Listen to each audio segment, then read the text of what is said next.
Hello, everybody, and welcome to Finding the Guardian of Your Soul. I am so excited to have a very special guest today, Zia Sandía, and I love that name. I can never say it enough times.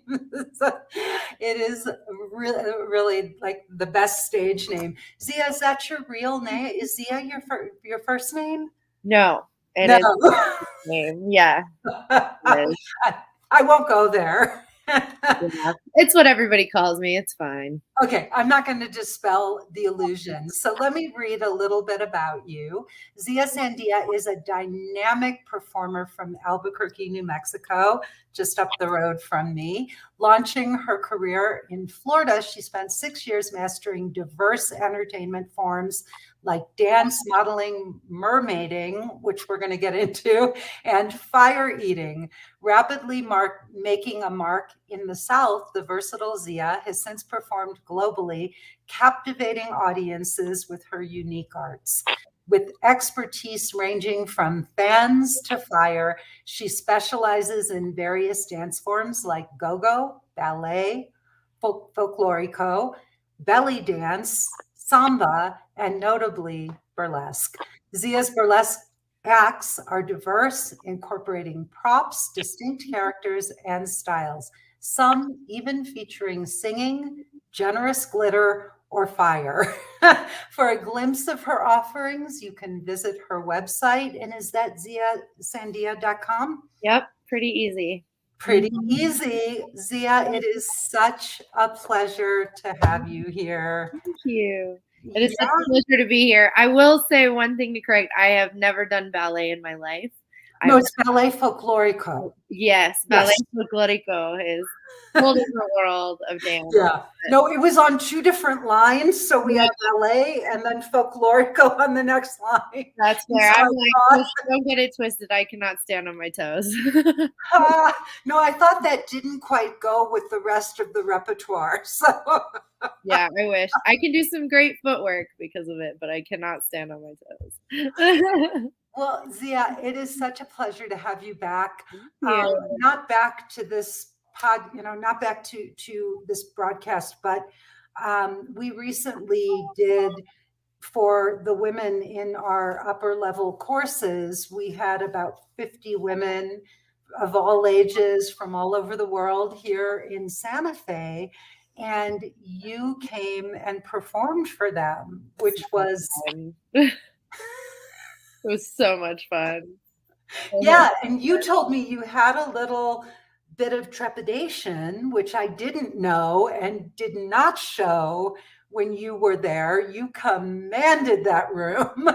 But let's talk a little bit. Let's roll back the hands of time and let's talk a little bit about your story and why you were feeling trepidation walking into that group of women. Well, uh, my story.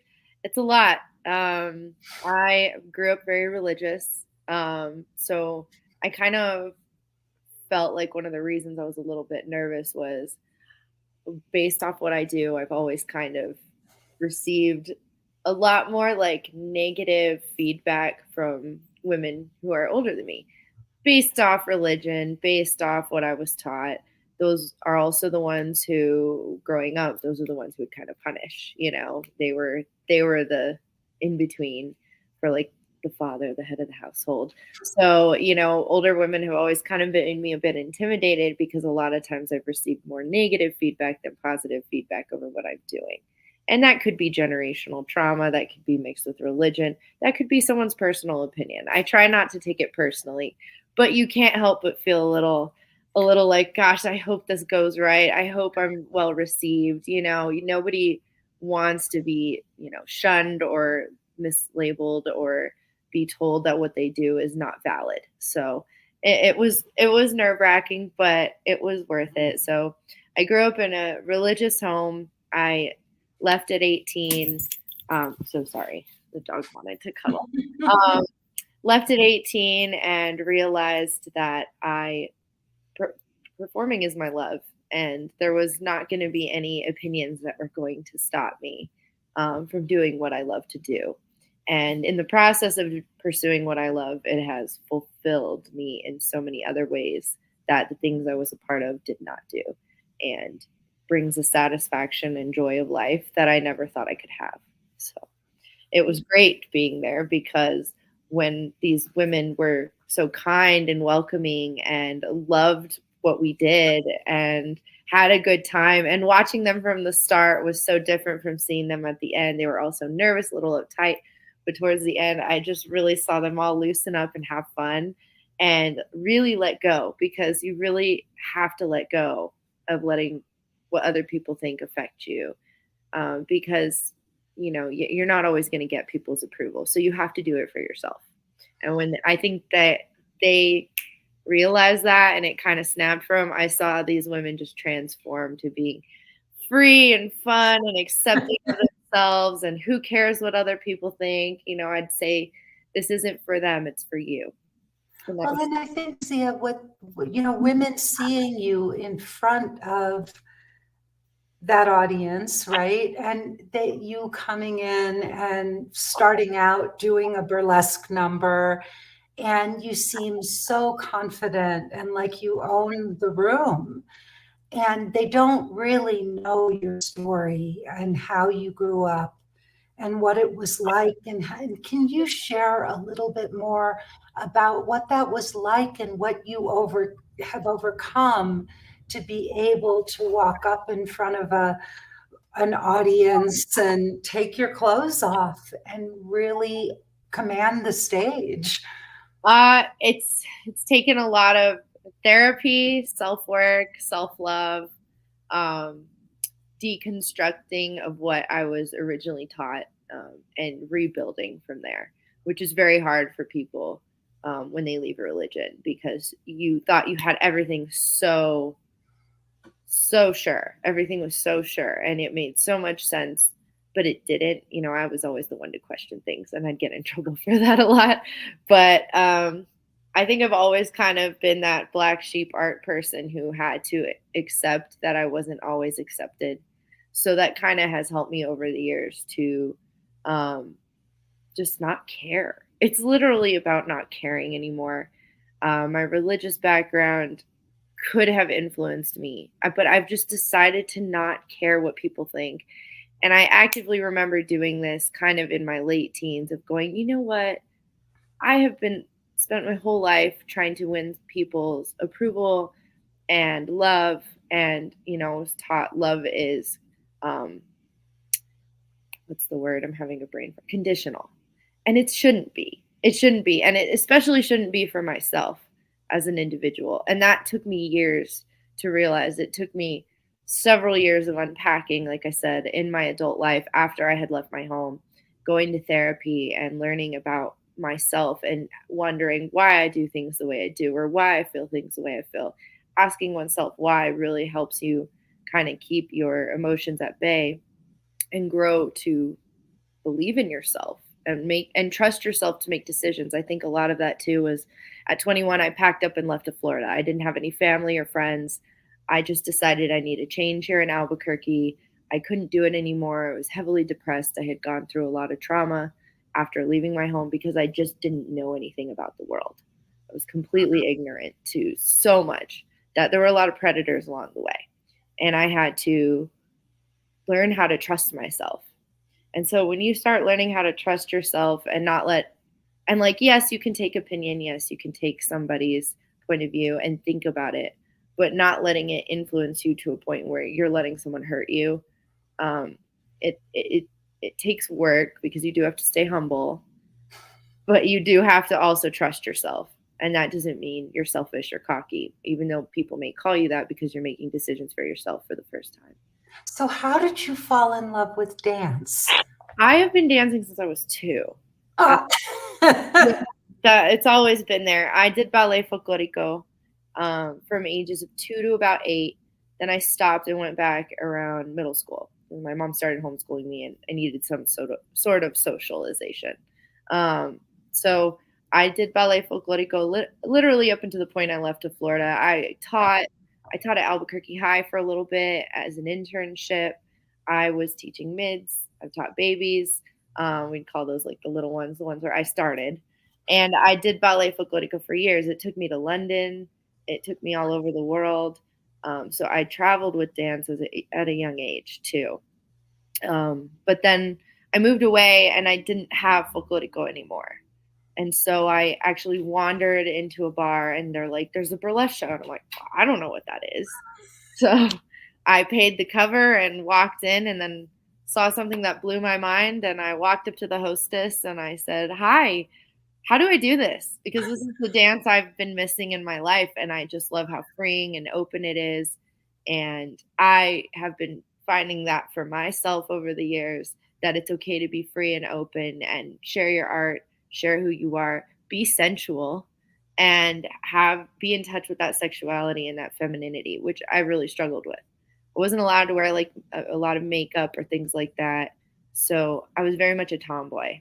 So burlesque also got me in tune with more of reaching and in touch with my feminine side. It's not something that I'm easily tapped into. And what was it like the first time you went on stage and actually took your clothes off and were standing there? Not allowed to cuss because honestly, You I go for it. was scared shitless. Literally, I was terrified. I was so afraid to do something that I knew my family found to be so controversial that I wasn't sure I could even do. That I was so worried about the order of my clothes coming off and feeling eyes on me the way, because of this new experience. Now, mind you, I hadn't danced in a few years because I took a break when I moved to Florida, didn't have any form of dance. So just being back on the stage just petrified me because it was not something I was comfortable with, which I had gotten to with folklorico. So just terrifying. There's no real word for it. I have a rule, one drink for nerves. And it was because of those first few times where I didn't. And I had a Red Bull and I was pure ball of anxiety. So it just took a lot. It took courage. It took me going, you know what? I'm just going to do it and not care what people think, just like I have to train my mind to be. So it's scary, but it was worth it. And tell me, what is mermaiding?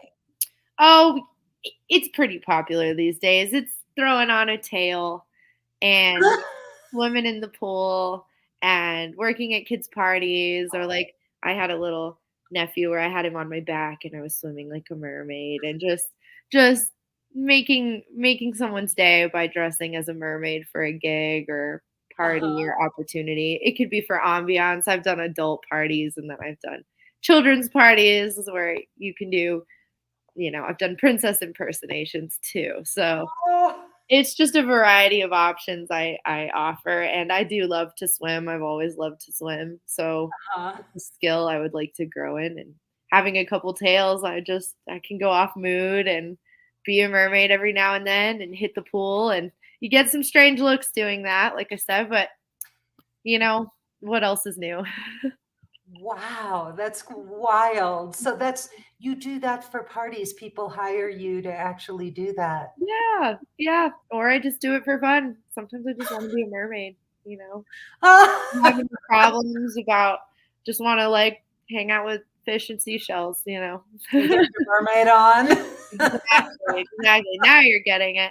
Wow. And you also do belly dancing and samba Yes. and go-go. Like, I did that more in Florida. I was hired at a Greek restaurant to do belly dancing for them.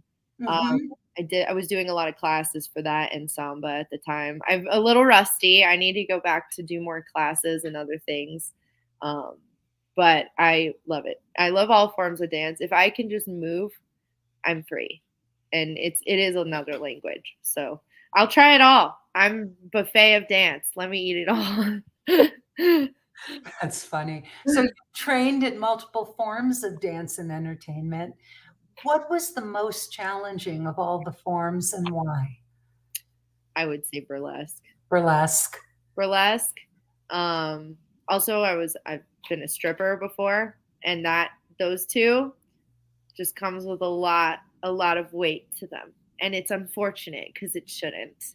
Uh, But it does. It comes with judgment, and it comes with, but like, honestly, I was just telling somebody recently, like, pole dancers are the strongest. They're physically so strong. They can hold their own body weight. They're so talented. They're so skilled, and they work with all kinds of people. I joke, you're not just a stripper, you're a therapist. You deal with all kinds of people, situations, things, and you have to be able to navigate it.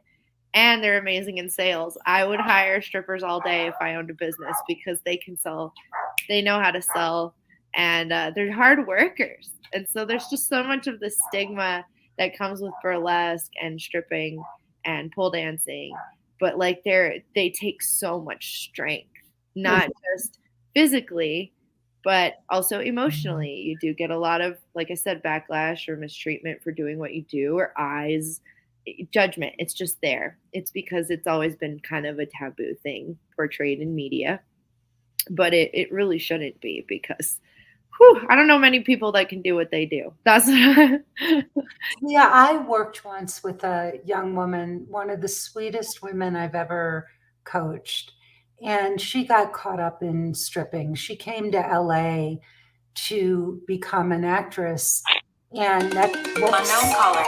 Sorry, that's okay.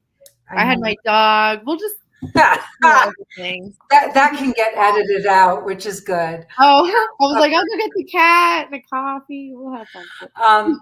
I had this young woman I coached in Los Angeles, and one of the sweetest women, her name was Angela, Angel, and she really was an angel. And she got caught up in stripping because she went from a very small town to Los Angeles to act, and her acting career didn't take off. No, it hardly does out in Hollywood. Yeah, it rarely does. Very hard.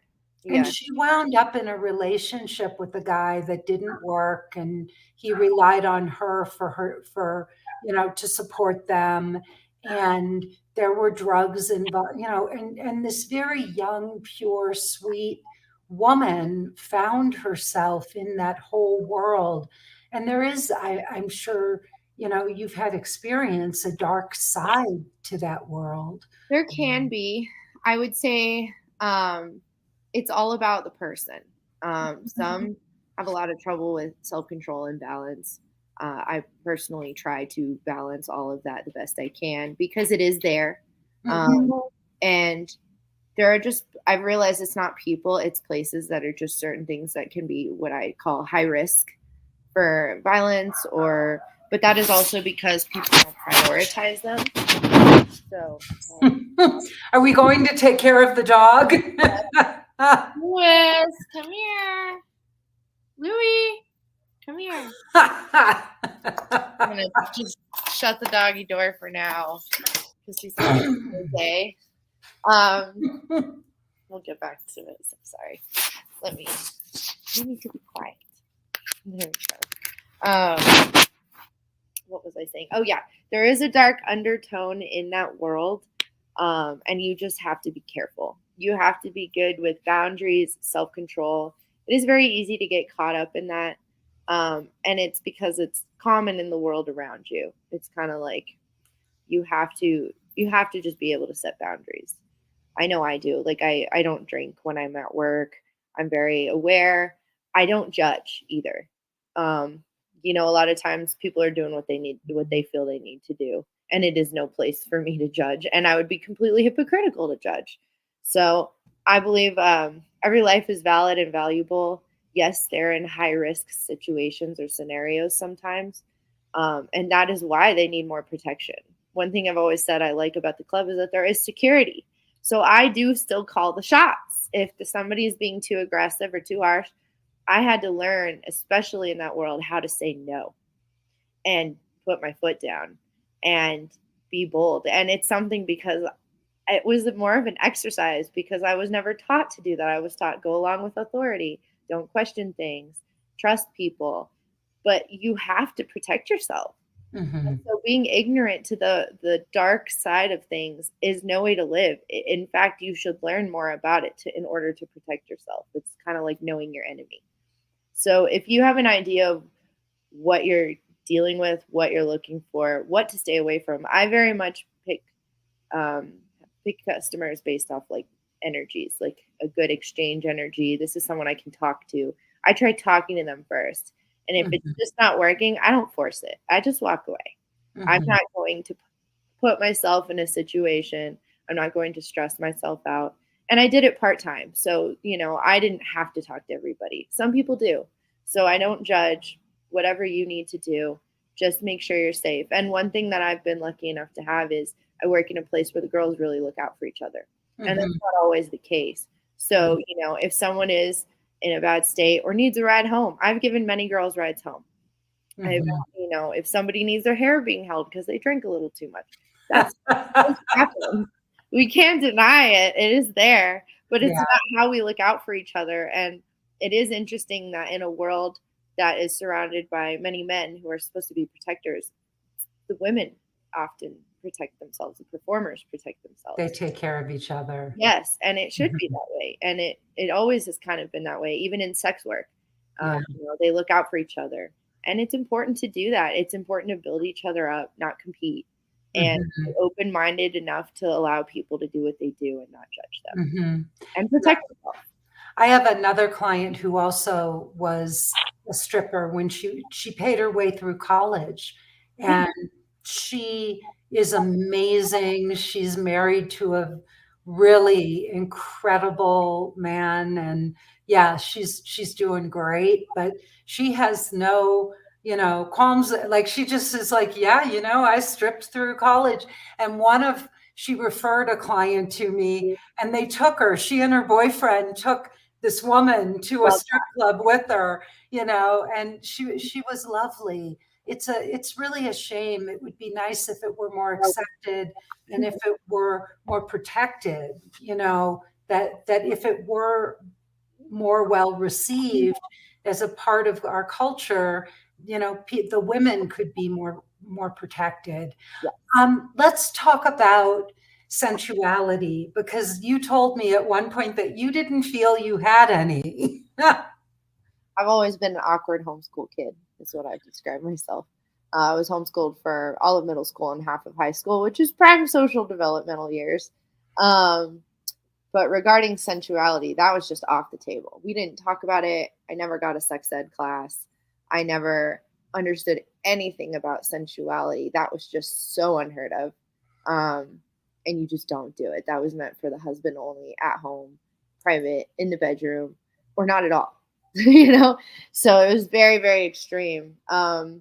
Honestly, one of the reasons I started in burlesque, but one of the reasons I became a stripper was to practice sensuality, because sensuality on the stage is something you really have to work on, grow to be comfortable with, and harness that energy to give it to the audience.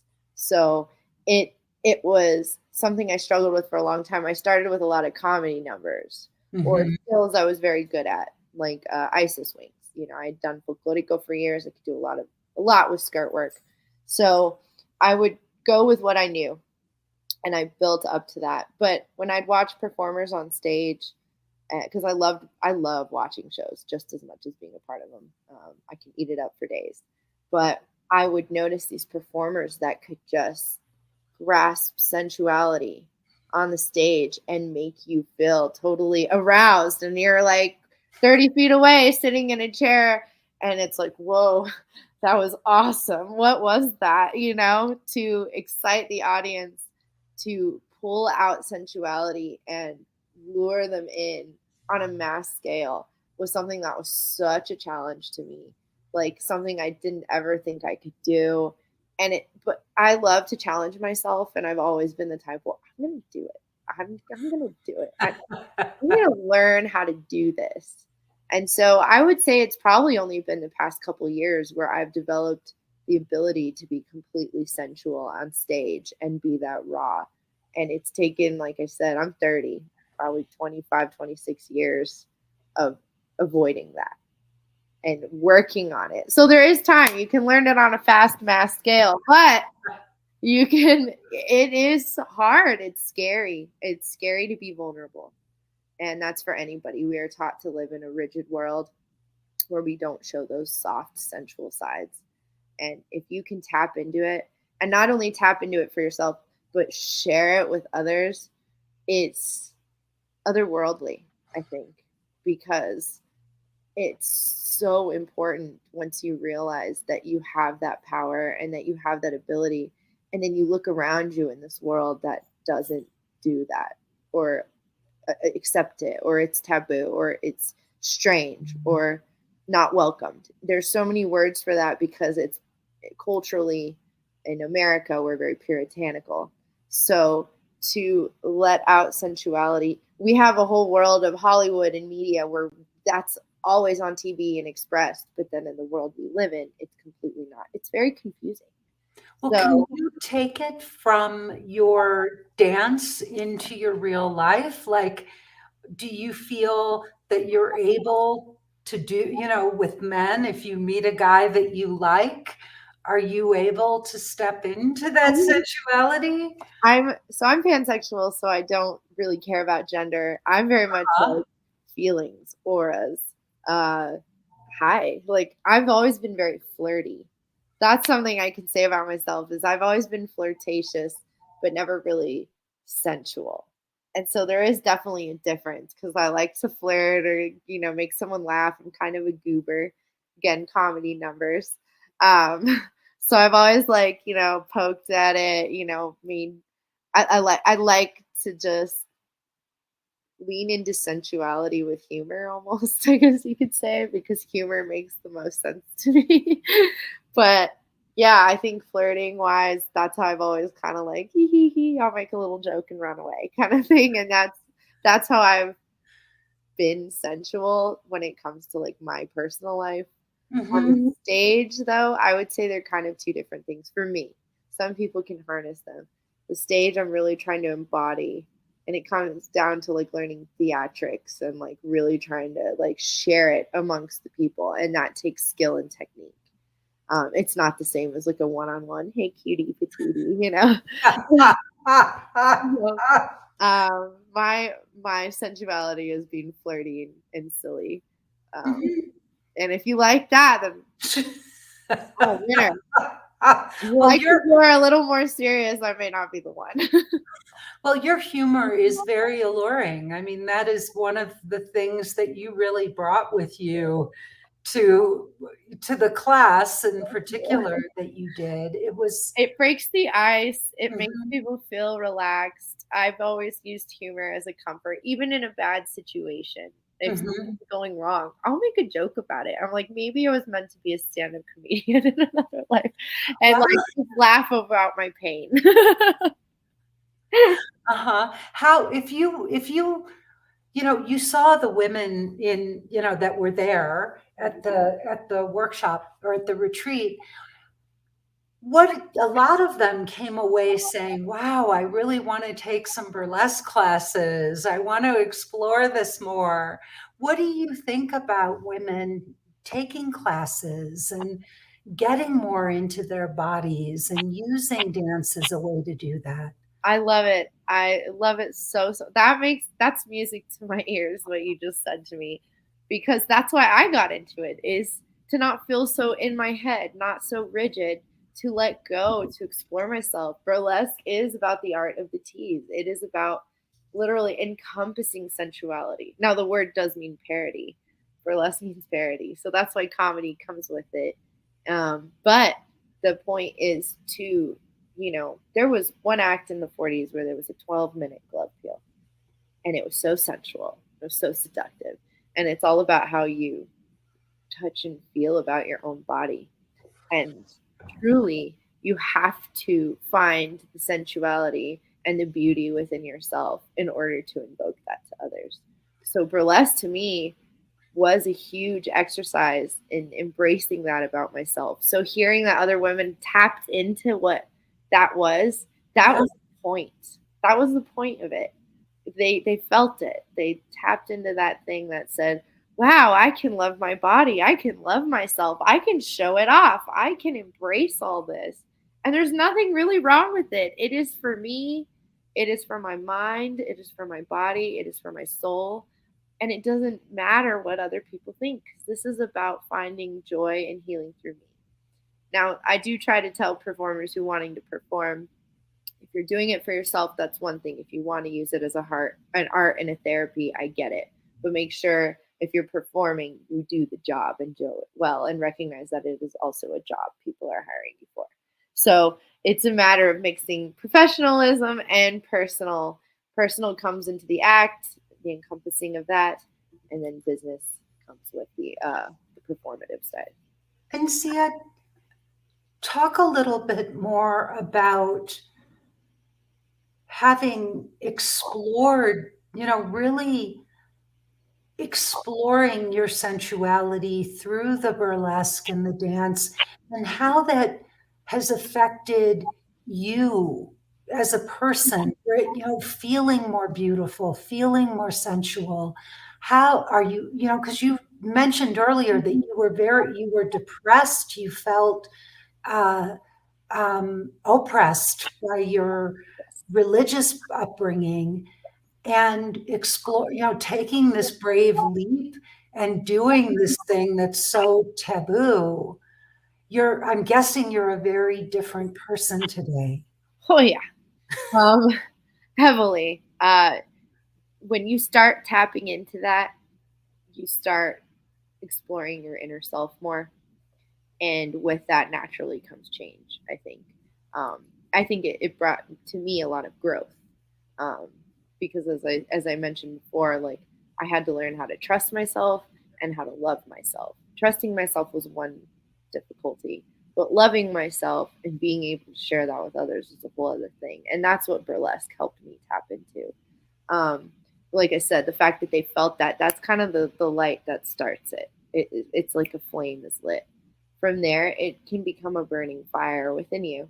And that is because you are taking the time to love yourself, explore yourself, and grow within yourself.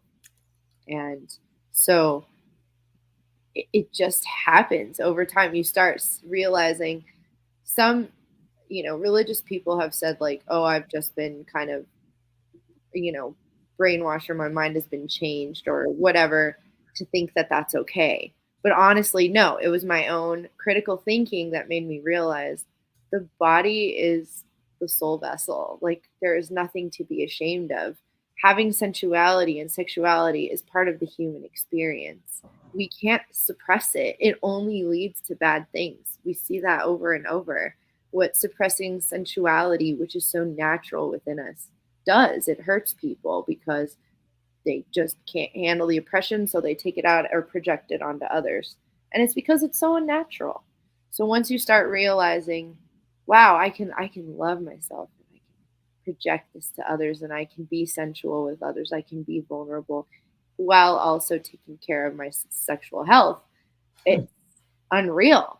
And burlesque plays a part in that because sensuality is a big part of it. Yes, your own personal journey is one thing, but they tend to mesh together.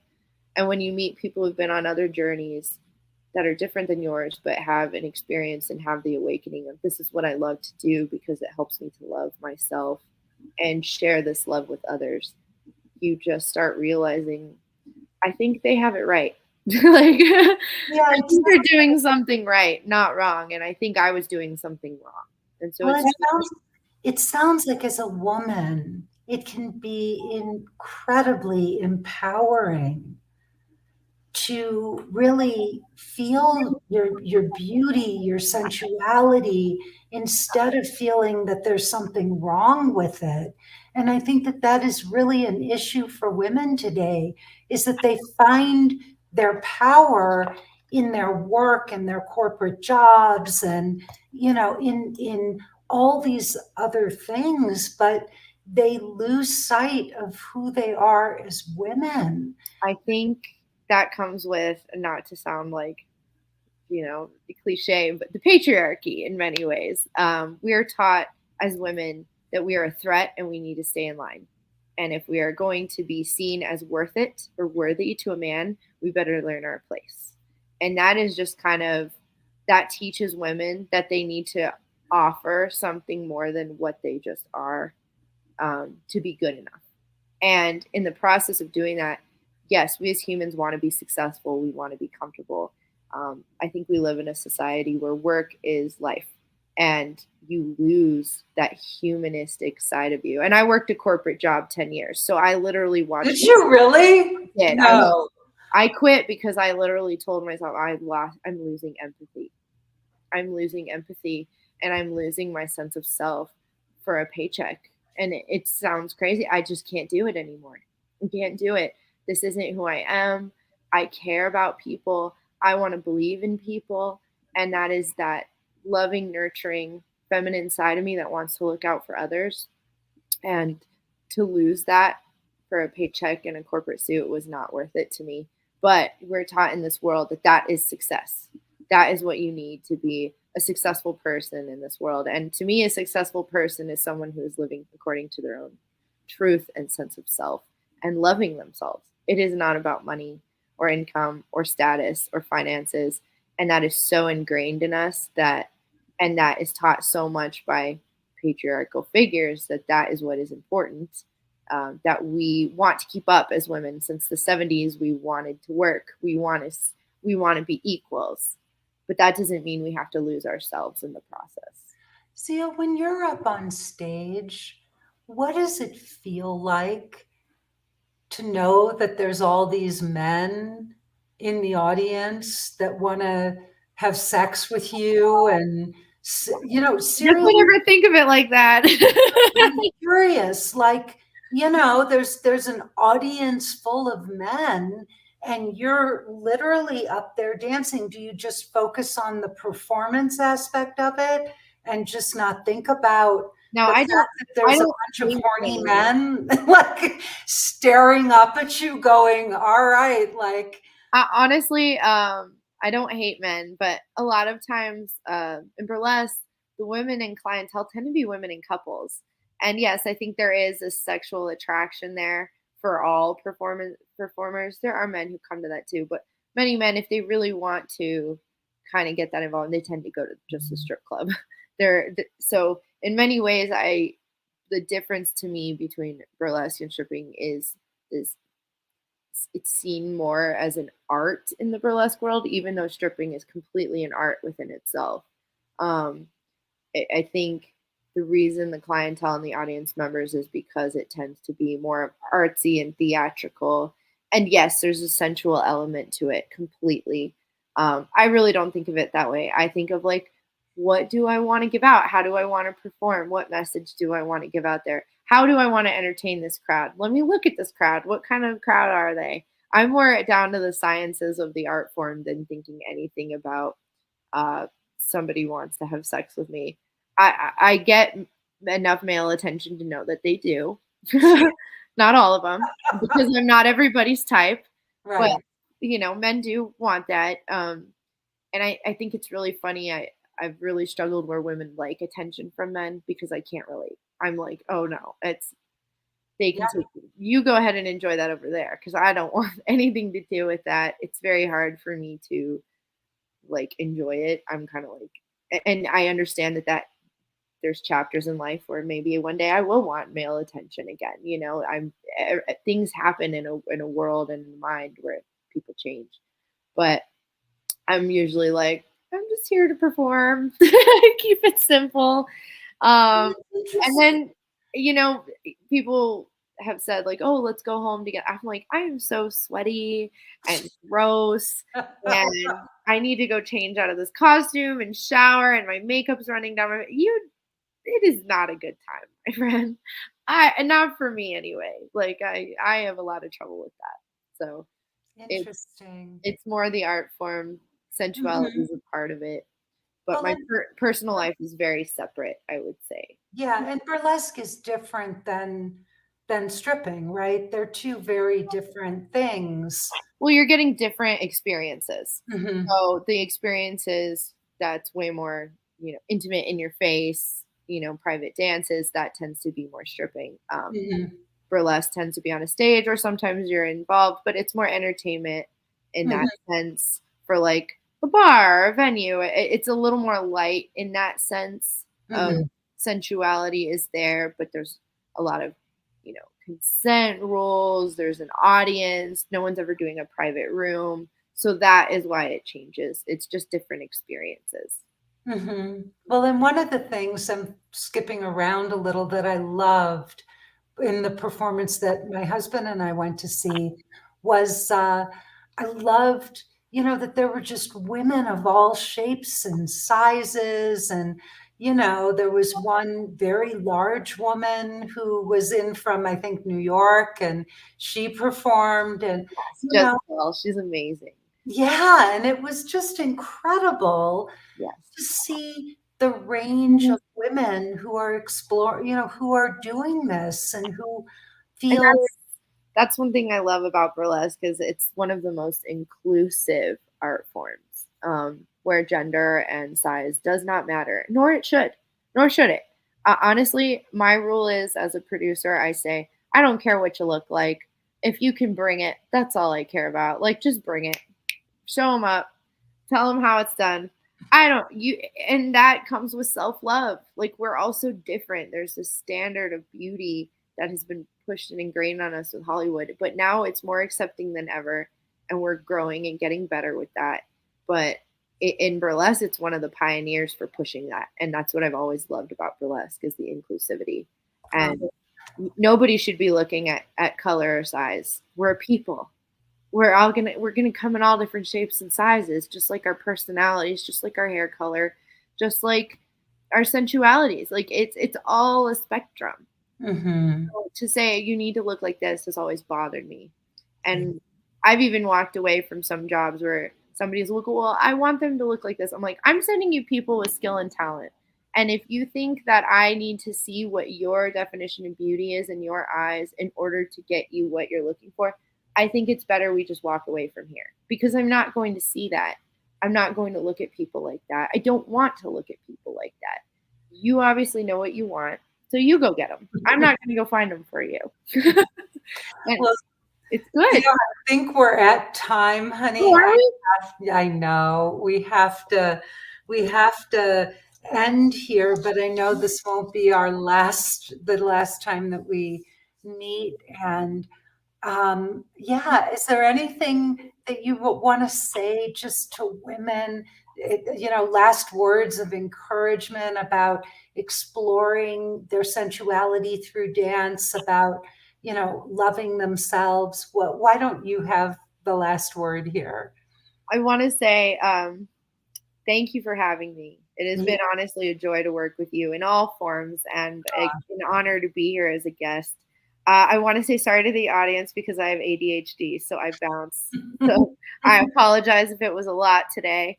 The other thing I want to just share is, something I said in your class is, we cannot fill others' cups until we fill our own. And that is something a friend told me that has always stuck with me. And if you can learn self-love, sensuality, personal, just give yourself a hug. Just really explore you and what you want and what's best for you, and not worry about others. You're going to be a lot happier. And that's all I would ever want for people, is to be happy. And that's not always a permanent feeling, but it is an overall goal. So, and also, Zia, I think going and taking a class, or go take burlesque. That's the other. Because it's so out of women's comfort zones. It's good to be out of your comfort zone. Yeah, but to be able to actually get up there and have, I'm sure in the classes that the women are really supportive, and, and it's a lot of fun. And to be able to do something like that must be such a great way to stretch into their sensuality. Yes, it is. And when you do take classes, kind of like we did in the class, like, you're around a lot of other people taking classes, but the class is not for them. It's for you as the individual. So you can take what you want from it. You can learn a lot from it. And you can really grow in your sensuality once you learn to let go, because then you're not having anything hold you back. You're in open fields and you can really take those moments to explore and not hold yourself in a wall. Thank you so much, honey. I'm Lisa Shield. Thank you so much for joining us today. And thank you, Zia, for being here. Please come back and see us again. You can send us your suggestions for future podcasts to podcast@lisashield.com. You can also catch my husband and me on our other broadcast, which is Getting Inside the Right Male Mind. And if you're interested in working with me and finding what I call the guardian of your soul, then please go to lisashield.com, click the button all over my website to view my free 45-minute presentation. At the end of the presentation, that's where you can book a call with me or a member of my team. We will jump on a call with you and show you how we can help you find true love now. So please don't waste time. Jump on our website and click that button and let us show you how we can help you get this solved. Zia, thank you again. We will see you all again, and have a wonderful rest